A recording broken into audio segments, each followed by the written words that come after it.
Book 1, Chapter 2. Tandior arrives in Thalanor. Tandior arrived in Thalanor at dusk, born on the last breaths of his strength. His robes were torn, bloodied, and burned, the edges blackened by spellfire. A deep wound carved across his side pulsed with a slow, fatal rhythm, and his once golden hair was matted with ash and blood. He collapsed just past the Whispergate, the enchanted archway of woven silver branches that marked the threshold of the monastery. The keepers found him there, unconscious but breathing barely. They did not panic. They did not speak. They lifted him gently as if they were handling a fallen star, and brought him into the stillness of Thalanor. In the days that followed, the healers tended his body with ancient rites and moonlit herbs, but even they whispered of a greater mystery. He had been in the Caves of Sokatha, a place few dared to enter and fewer still returned from. Ancient, dark, and cursed, the caves had been sealed by the elves long ago, locked beneath runes of banishment. Tandior had gone in pursuit of something he had not named, perhaps not even to himself. A calling, he had said before he vanished. No one knew how long he had been gone. Time folds strangely within Sokatha. But it was the way he returned that stirred whispers among the keepers.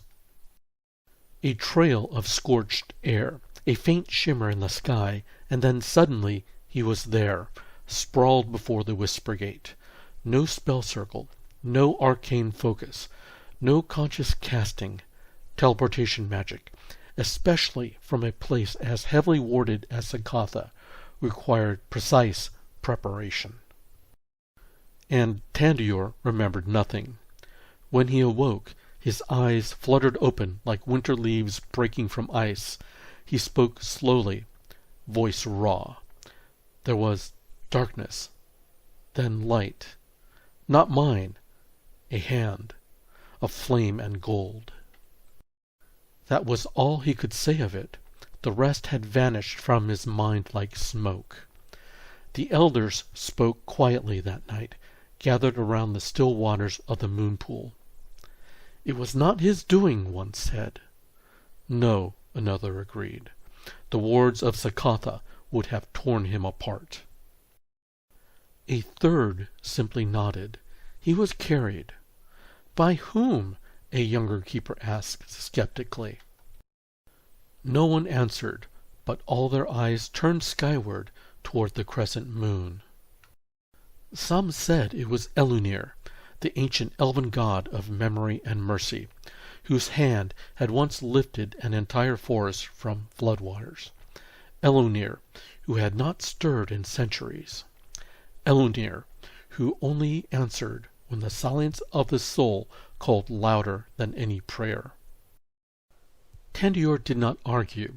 He did not claim to understand. Instead, he meditated. He sat for hours each day beneath the veil tree, where the breeze was thin and laced with old magic, listening, searching for whatever presence had reached through death to return him to life. He no longer sought power.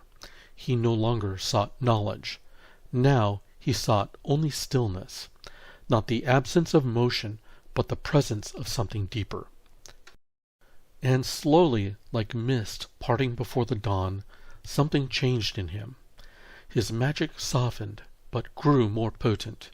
His wounds healed, but he carried the scar, a thin silver line across his ribs, humming faintly with divine energy. The keepers never asked what he had gone to find in Sokatha, and Tandior never told them. But when he stood again before the moon pool, and the waters shimmered in silent recognition, one thing was clear. He had been marked, not as a hero, not as a survivor, but as one who had been touched by the God who listens. And from that day on, the monastery called him not Tandior the Flame, but Tandior the Remembered.